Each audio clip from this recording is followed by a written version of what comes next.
All right, folks, thank you so much for your patience. We will rock and roll. This is our first webinar of 2026, so grateful to see everyone in a virtual space. Dina, let's go to the next slide, please.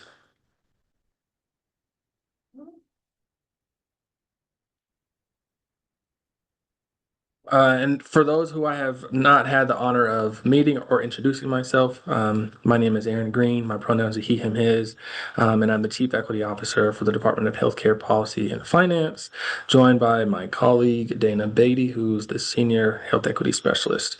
So why do we recognize the land? It's an expression of gratitude and appreciation to those whose territory you reside on. It's a way of honoring the indigenous people who have been living and working on the land from time immemorial. It is important to understand the long-standing history that has brought you to reside on the land and to seek to understand your place within that history. So land acknowledgements do not exist in the past tense or historical context. Colonialism is a current ongoing process, and we need to build our mindfulness of our present participation. It is also worth noting that acknowledging the land is indigenous protocol. So at the Department of Healthcare Policy and Finance, we would like to acknowledge that what is now Colorado includes the lands of the Ute, Arapaho, Cheyenne, Dene, Lakota, Apache, Puebloan nations, and many tribes, and that the sovereign tribal governments of the Ute, Mountain Ute, and the Southern Ute Indian tribes still reside in the state. These tribes are the original stewards of these natural areas. We want to take a moment to honor and respect these original stewards of the environment and their relationship with the land. Next slide, please. So as always, it's really important for Dana and I to circle back and really highlight the importance of our mission.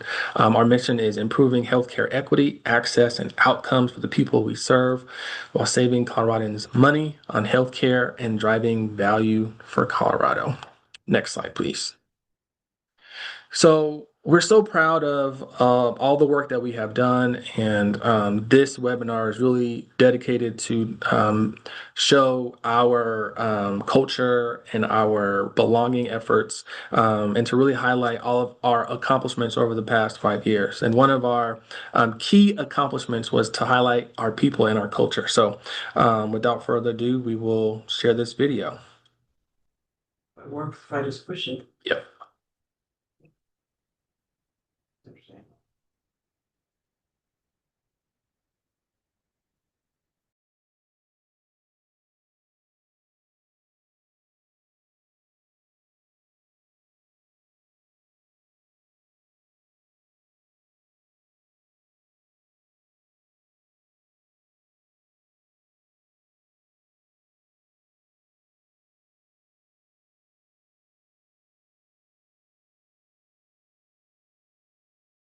Saying there's no sounds.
The feeling of finding sort of that place where you fit, for me, has really happened here at HCPF.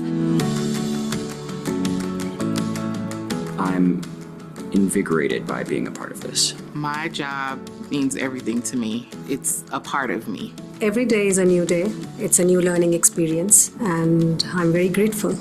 I'm very proud.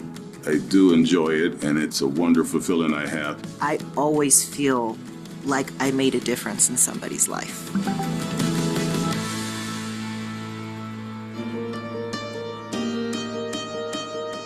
My story begins as a teen mom, trying to work, put myself through college and support my children.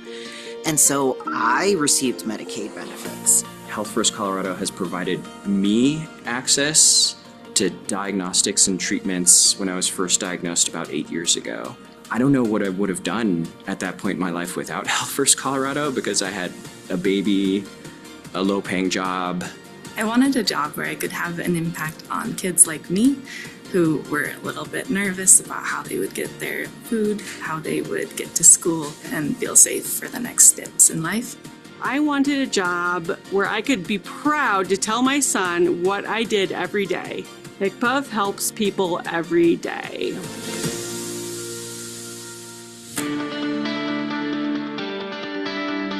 HCPF really values people. This place has actually honored me for who I am, and I value it so much. You're an individual first here. You're a person first. I have 27 staff. I could tell you their spouses' names, their kids' names, their pets' names. So when I meet people at the department, it's not just, hi, what do you do? But it's, hi, who are you? Tell me about yourself. Oh man, you know, it's so special when someone sees you.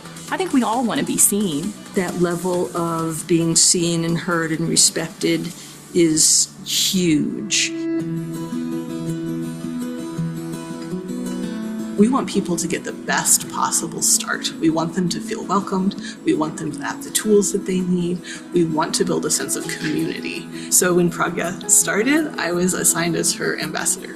I can ask her any questions, and something which might be very random, like who should I contact? What should I look for? Because we as a HCPF, we are all in one team. We are all in one organization. I didn't know what an impact this job would have in my life when I entered through those doors. Absolutely, hands down, the best job that I ever had. It's a fantastic feeling. I still am excited and proud. My dream every day is that somebody can wake up and not be so scared, not feel so alone. Put yourself in that member's shoes. You're going to walk a mile in their shoes every day. You are going to be that person on the other side of the line, that kind voice, that understanding individual. That's the moment. That's it. Can you feel that? And that makes this such a special place to work.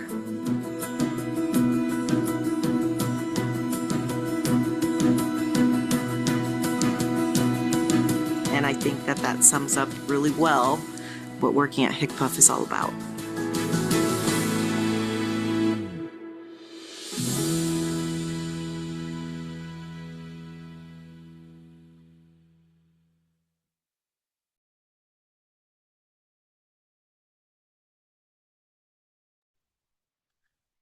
All right.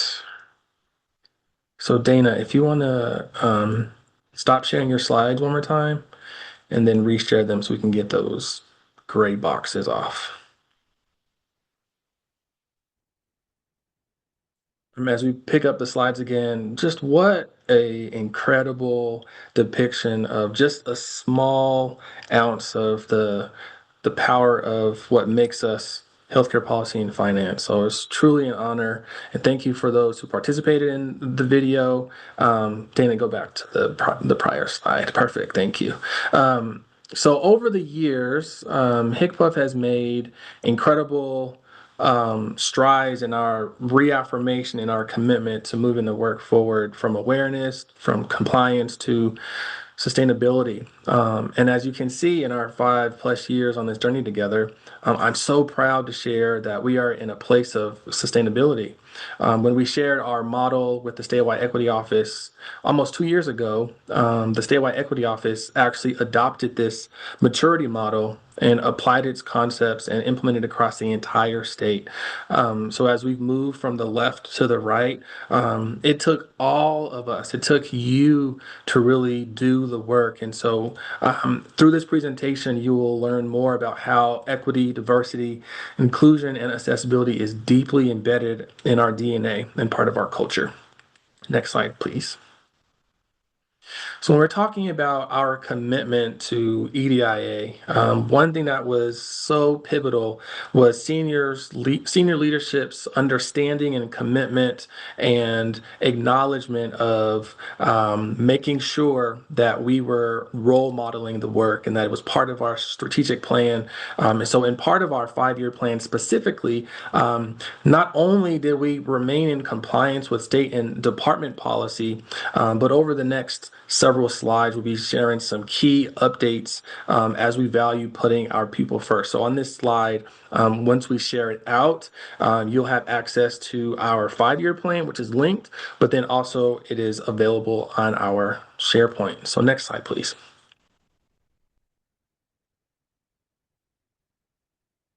So over the years, it has been essential for us to have our collective work be embedded in the fabric of HCPUF operations. And what does that mean? How can you embed equity? So our team has a two-pronged approach, which is internal workforce strategy and our responsibility to address health disparities that impact our members. So again, today's webinar specifically solely focuses on our internal strategy, which is building a Colorado for all. And then next month, February 4th, Dana and I will walk you all through our Healthy Colorado, which is our health equity report that we're excited to talk about. So what does Colorado for all mean? Next slide, please. So the state of Colorado supports the Colorado for All philosophy. Colorado for All means working toward a Colorado where everyone has the opportunity to succeed. It means we support the basic human rights of our neighbors, regardless of gender, race, ethnicity, religion, national origin, age, sexual orientation, gender identity, citizenship status, education level, disability, socioeconomic status, or any other visible or invisible identity. So we are a space where everyone belongs. And people always ask Dana and I, what does belonging mean? Belonging is a feeling. It's a feeling of security and support when there is a sense of acceptance, inclusion, and identity for you as an individual to participate in a group. It is when an individual can bring their authentic self to work. So again, I'm so proud of the intentional insertion of equity. This slide of photos is from the Manager Development Day last year, where we had our affinity groups host information tables and took incredible moments to capture the spirit of collective community and connection. And it starts with our leadership. And as you can see, our very own executive director, Kim Bimsteffer, is at the center, where she demands that all of our leaders and staff always show up as who they are, embraces diversity, and what it means to make this place special. So Dana is going to run a couple of slides and talk about what you are seeing. So we're really excited to highlight. And as she transitions to the next slide, I just want to highlight we have 7 affinity groups, which are ageism, Black African American, LGBTQIA2S+. We have people with disabilities and mental illness. We have women focused. We have parents and caregivers. And then also we have emerging spaces for social workers, helping professionals, First Nations, criminal justice, and more to come. I'll turn over to Dana.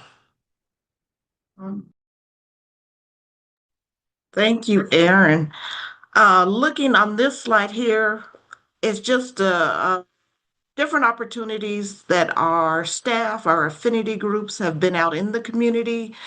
You'll see one with Governor Polis, and that was our Pride Celebration Day. And then we had a couple staff attend the Power of Black Women Summit. We have our API affinity group. They had a social gathering. So you just kind of see the various gatherings that our groups, our affinity groups participate in. And let me see, get on the next slide. And then here's our Dragon Boat Festival, where we are out in community. We're working with the Statewide Equity Office with the Dragon Boat Festival. The right side of selection of photos was our EDIA retreat. We had our first annual EDIA retreat, so that's just some of the work we were doing. We're actually planning and working on what we're going to look at like this year for a lot of our EDI activities. So that's just some images there. There's some social gatherings with the Be Brave, the Black Affinity Group. We have some individuals at Metro State on their kickoff of their Black History event. So it's just different opportunities, different events that we participate in. And as we're gearing up this year, we're going to start participating. You'll start seeing emails coming from myself asking if you want to participate and volunteer for the different events that are coming up. We do have an opportunity if anyone wants to participate this year with the MLK Parade happening on Monday. The Statewide Equity Office has a link if you want to participate in that. And if you do, if you want to send me a note, I'll make sure you get the link to sign up for that. So there's going to be opportunities again this year to participate. So be on the lookout to sign up and to participate in all our community events. But again, this last slide just kind of shows all the various community events, the Juneteenth, Pride Fest, and Dragon Boat that we've all participated in. And then here's Kim, who came out to the Dragon Boat Festival a couple years ago and visited the booth. And I'll turn it back over to Erin.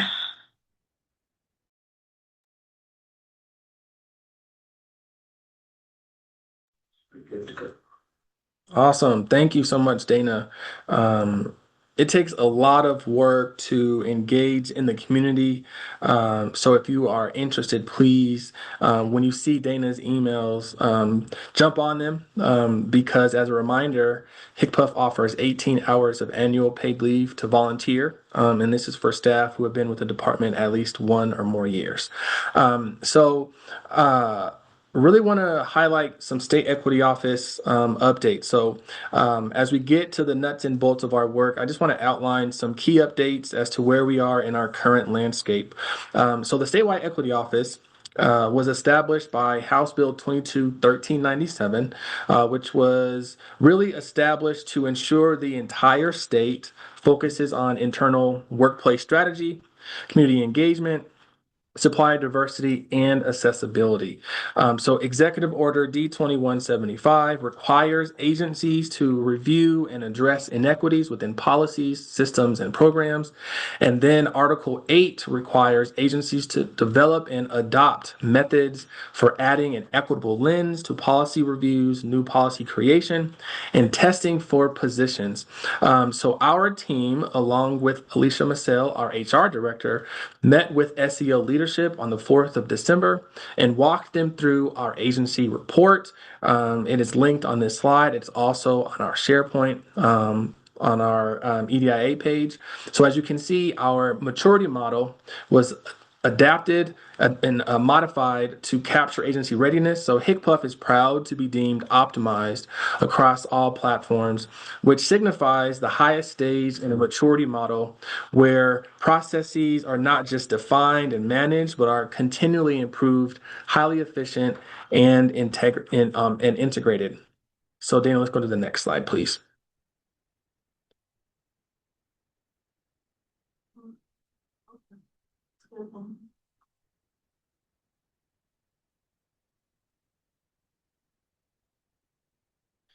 And so what does that look like? So over the years, we wanted to make sure that it all made sense. And so Dana and I, with the support of leadership, made sure that we can align efforts across the entire department. And so we wanted to make sure that we first started with our EDIA core committee, which is staff led across the entire department. There's folks from every office that is engaged in the work, where they actually are the advisory arm of our team, where they provide recommendations. They give a 12-month commitment to hold leadership positions in general membership. We have created different pillars. We have our community of practice. We have our culture and belonging pillar, and we have accessibility. And what's really awesome on the far right is our intentional work around health equity. So our rays and our chips are responsible for creating and really moving forward our health equity plans. So we're really excited to provide updates next month at our Healthy Colorado for All webinar. And then also, as you can see, our affinity groups, which is our colleague resource groups. Next slide's fine. So how do we get here? So from executive order to action. So importantly that we talk about historical updates. Executive Order D-2175 was signed in August of 2020, which mandated that all state agencies have equity, diversity, and inclusion plans. And so the department got to work. So in July, prior to the executive order being passed, leadership met with staff and asked, what do you want to do with this? How can we ensure that we're creating a space where everyone belongs?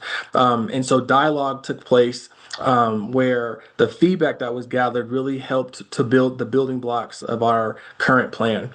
So the department established staff-led EDIA core committees and 4 subcommittees, and we were able to apply a department-wide equity lens across all offices and programs. Next slide.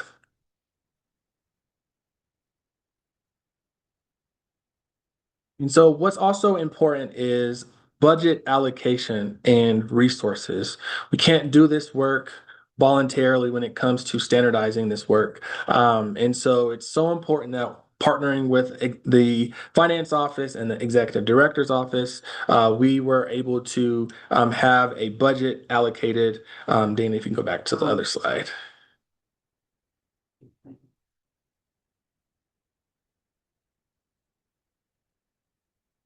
Oh. It froze on you? Okay. Okay.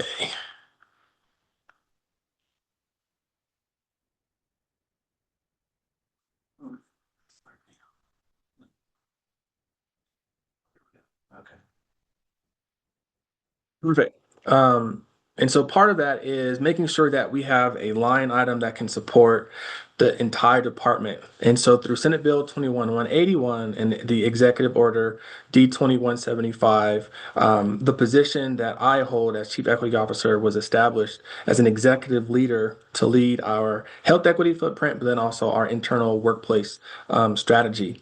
And then also what has been really beneficial was that we were able to contract with a consultant to help us with recommendations, best practices, but then also, most importantly, trainings for our staff that many of you have been attending. And I'll go over some of those numbers. Let's go to the next slide, Dana. So years ago, we had mandatory EDI trainings, and almost 100% of our staff completed those, which was the highest across the entire state. And then we were also able to implement a EDI tuition reimbursement fund to make sure that we can pay for different trainings and certifications and do things in the community with non-federal, non-Medicaid dollars. And so what is really also important was we intentionally identified a space for our managers to receive coaching. And so I was able to provide optional coaching series for our managers. But then also very early on, because of House Bill 211110, we made sure that accessibility was included in our EDI footprint. So that is why we have EDIA to ensure that accessibility is part of the fabric of our work. And then also we were able to do a joint proclamation with the Behavioral Health administration with Governor Polis and other state departments to really make sure that mental health is essential. And part of that equity proclamation was to ensure that everyone in our state would get what they need and how they deserve it based on all of the resources that we have to meet their needs. Let's go to the next slide, please, Dana. So when we're talking about connection and support, what was really important, as I had shared, that we added a new HCPF specific core competency, and that included accessibility for the 2022 and 23 performance plan year. And then also with the passage of House Bill 22-1397, which is the creation of the statewide equity office, we were able to secure additional positions across the department. And also with the leadership of Dana Beatty, we're able to offer affinity groups to our staff. And so exciting to share.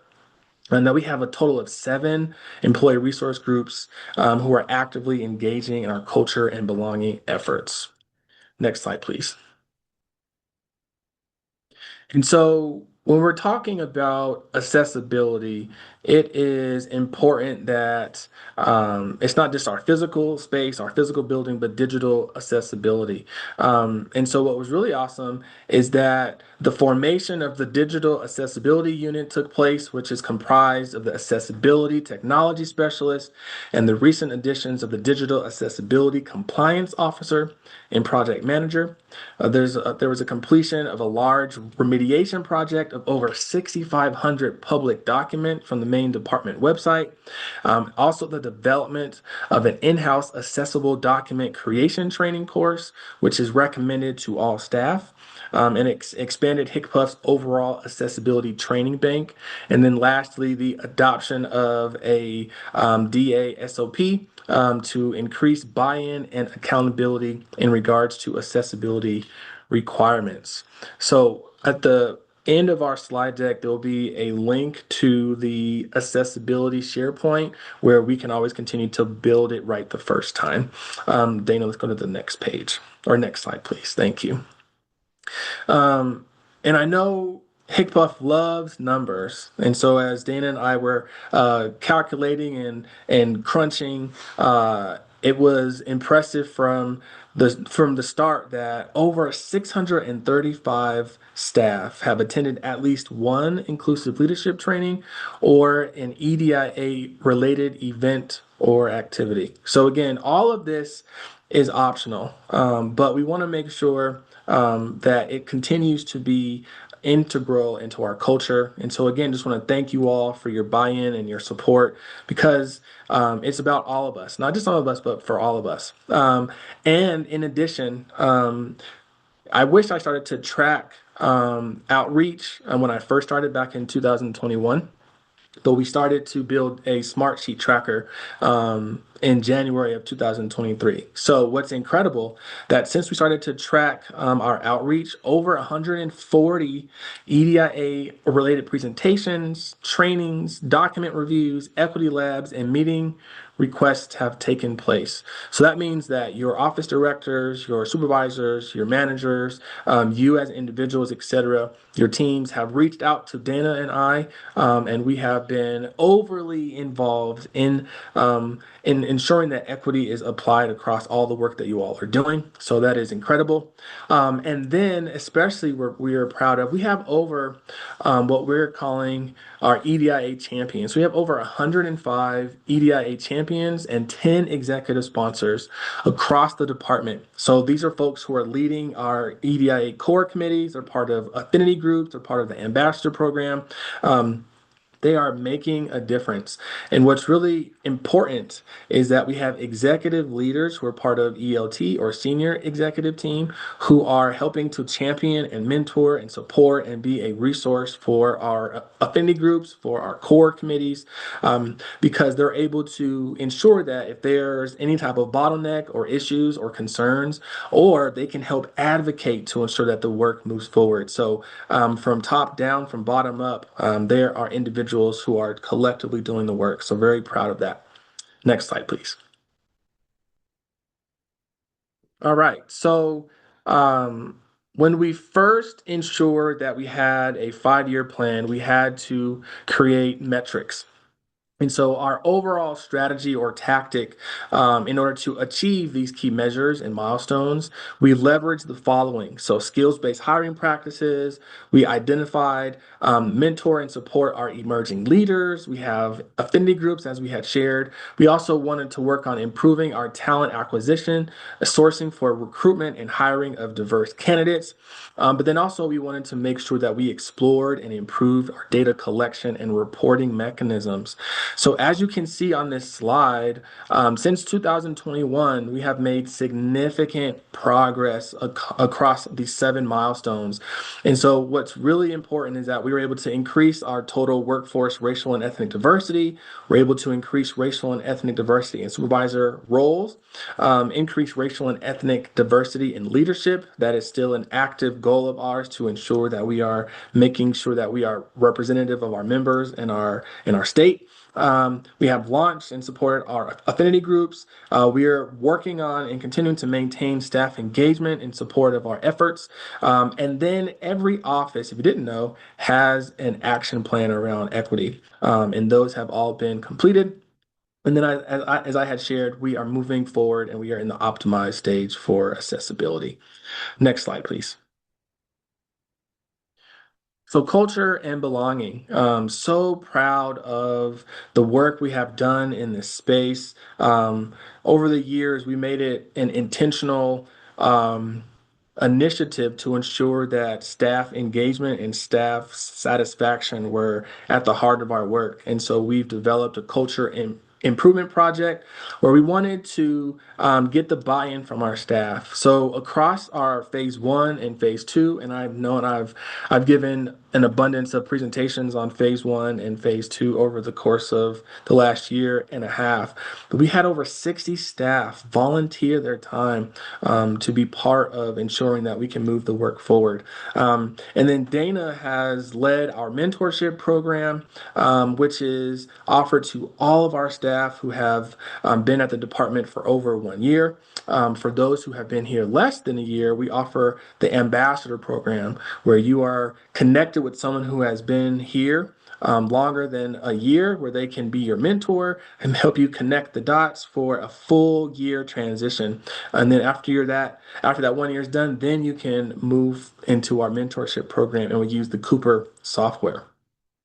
And then we launched a cultural climate survey, and there's a lot of data, and I would love to go over all of the nuts and bolts of that. But what really stuck out to Dana and I and to leadership is that 74.3% of staff feel like they belong. And this is well above the industry standard. Many organizations, if you took a poll, they range less than 50%. So we are doing something right, and it starts with you. Next slide, please. So as I had shared before, we took feedback from an employee engagement survey back in 2022. And we wanted to make it very clear that we wanted to continue to make HCPUF a choice employer and retain our staff. And so I think that is what makes us a special place to work and to thrive, because we want to be team focused. We want to be inclusive, diverse, collaborative, communicative, connected, organized, as a workplace that values work-life balance, and our employees showing up as their true and authentic selves. There's a link on here where you can go to our culture SharePoint page where it's up to date on where we are. Next slide, please. And so as a reminder, our first 2 phases are 100% complete. So we had a total of 8 plays that we broke out in 4 quarters. And so I humbly want to thank each and every one of you who participated. There were 60 plus staff who were engaged in the work. And so Not to belabor all of the different plays, but as you can see here, we have volunteer opportunities where Dana broke down how to get involved. We have get to know you, so we have Friendly Fridays or lunch bunches being led by Eric Ferrone.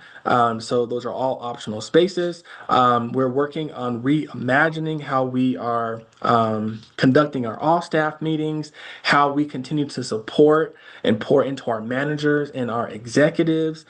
We have an opportunity to highlight what does CCQI actually do? What does MOO office do? What does the executive office, executive director's office do?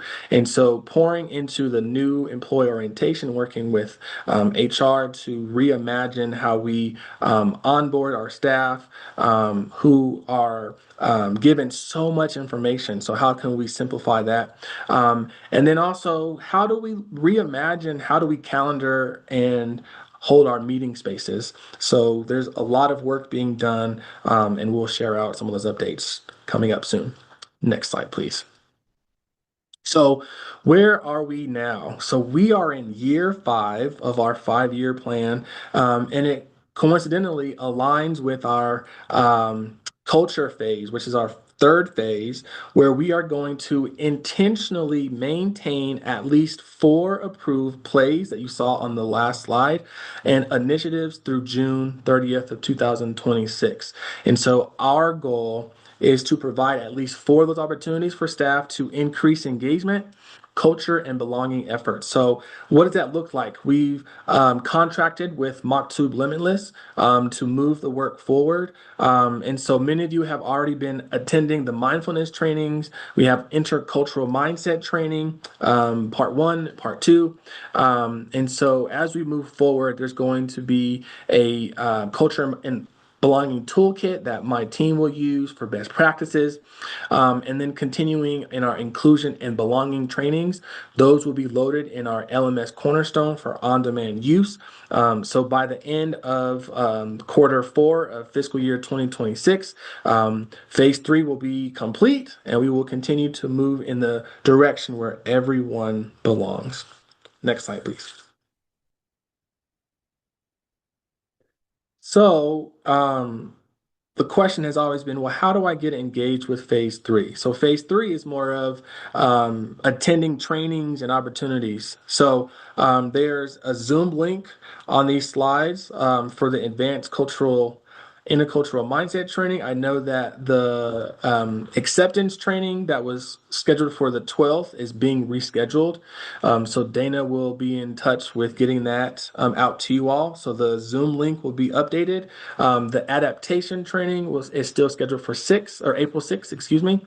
And then we have 6 mindfulness trainings that are focusing on wellness and well-being, 101 and 201s. So, and then lastly, we will be letting you all know when the inclusion and belonging trainings will be launched and offered to you all. And all of these will be recorded for on-demand use. And then lastly, as I had shared with you, the definition of Colorado for All. We're building ladders of opportunities. We're offering advanced opportunities for staff to make a difference, to get involved, to be engaged. And so really excited to share that we launched our Colorado for All Academy, known as the CFAA, which is our inclusive leadership program. And it's part of Learning and Development's wing program. So we are identifying one fellow in each office to ensure that we can make sure that there's a liaison, a champion, an individual who has the tools over a training period of 6 months to understand what does it mean to be an inclusive leader. So we've built the curriculum from the ground up. And then lastly, there's so much more to be done, and it takes all of us to do the work.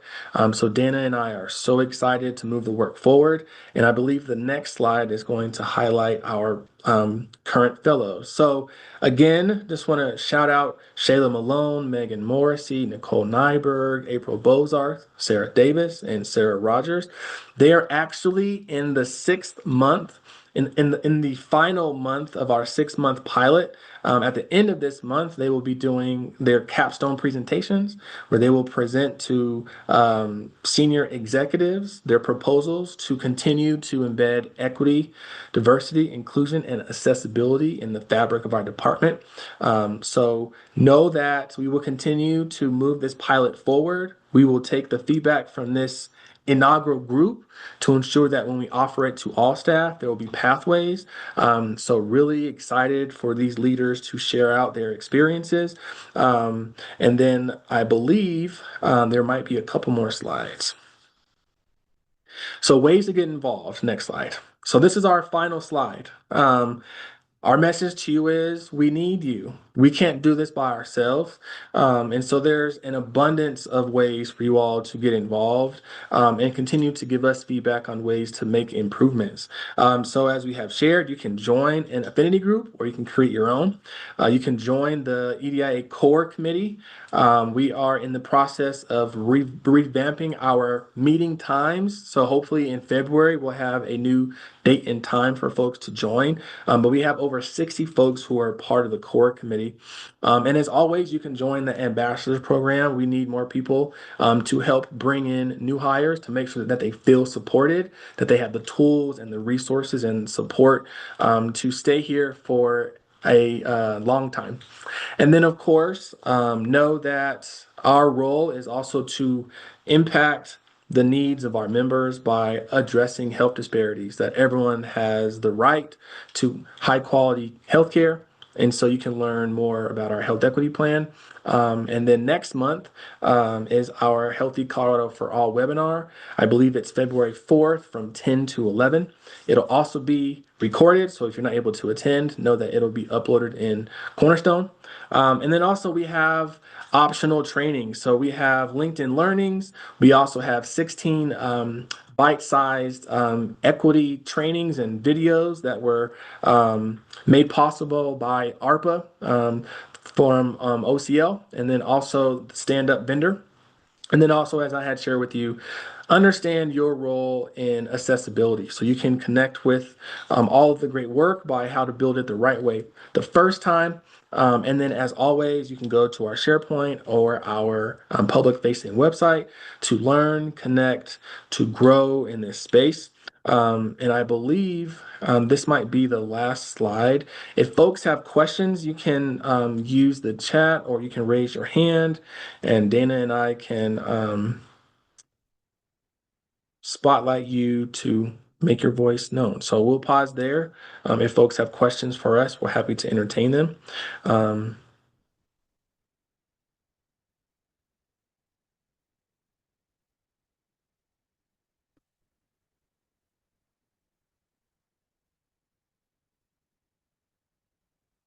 All right, Dana, I don't see any questions, comments. Oh, Kumba, go ahead. Oh, let's see. Kumba. All right, you're able to talk. Okay, thank you. Thank you for this wonderful presentation and everything you're doing. So just to be clear in my own mind, the internal leadership program that you have is so far for supervisors and managers, right? Correct. Okay, gotcha. Thank you. Yeah, absolutely. That's a great question. And our goal is to take the learnings from that first pilot and create a hybrid to offer to all staff. The current pilot for the supervisors is 6 months. And so recognizing that everyone's work looks a little bit different. So we're going back and forth of if we're offering a pilot for all staff, maybe it's 3 months, maybe it's less intensive because with the Inclusive Leadership Fellowship, they actually get a 3-month stipend to work on a capstone project. And they're also offered 6 coaching sessions with our vendor, Eric Polite, who's able to offer 6 one-on-one sessions and an inclusive leadership compass assessment where they can learn how they can continue to be an inclusive leader. Wonderful. Thank you. And then Jenny asked a question, are the mindfulness training sessions different from what has been done before? Yes. So this go round is focusing on wellness and well-being specifically, mind, body, spirit. So if you've taken past mindfulness trainings, that's great, keep it up. But these new 6 sessions are completely different. They are all new. I believe there's 4 101s and then 2 201s. So as long as you take one of each, and they're also recorded in LMS. So don't worry if you can't make it to the live session. These are opportunities for you all to ensure that we are making sure that you take care of your full self as well. So great question, Jenny.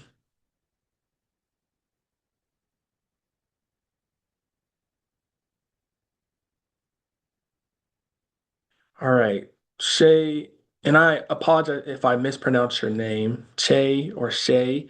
Lutens, there's a question in the Q&A. How many employees are a part of the affinity groups?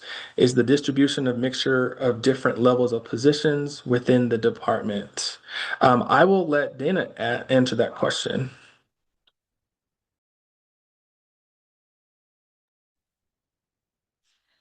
Yes, I think for each affinity group, we have all levels of participation from individual contributors to managers to they all have a executive sponsor who is part of our senior executive team.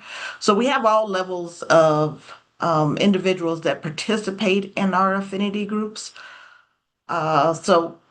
And they're all fairly well distributed because each, to become official, quote unquote, official affinity group, we ask that you have at least 10 individuals to participate in each affinity group. So give or take some numbers, but they're all roughly around the same size and have, various amount of time when who can participate in the different events, but they're all roughly the same amount. So if you're interested, I would suggest joining an affinity group. If you don't see one that fits your needs, reach out to me and we can help you kind of get started.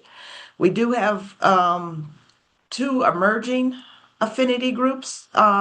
We have the Latino emerging affinity group. So if you're interested in that, reach out to myself and I'll connect you. And then we also have the Native American and Alaska Native affinity group emerging. So if you're interested in either one of those, reach out to myself and I'll make sure to connect you with those individuals that are starting those affinity groups.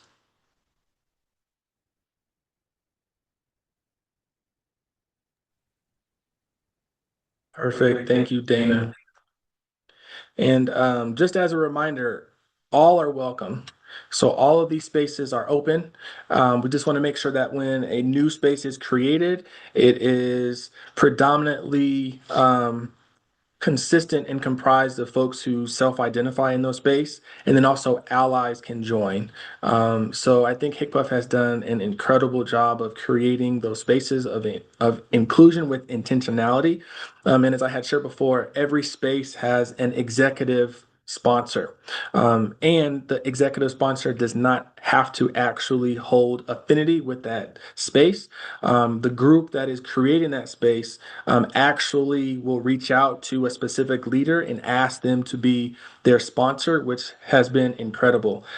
So the composition is powerful that we have a robust and diverse group of folks who have created these spaces of belonging where they can not only be a resource to themselves, but they can help us also address health disparities that impact that specific group. So if you love more and want to learn more about it, please reach out to Dana Beatty. All right, I'm going to look to see if we have any other lingering questions. I don't see any. So in the spirit of, as folks will always say, giving people time back, thank you all for attending. We had over 100 plus folks take time out of your busy JBC schedules to learn just a little bit more about our Colorado for All footprint. Dana and I are humbly grateful for what you bring day in and day out, what you do to make Colorado a better place. So again, if myself or Dana can be of any support, if you have any questions, comments, or ideas to make the work that we're doing better, please know that our door is always open, virtually or in person. Dana and I are both in the office today. So if you're in the office, please stop by.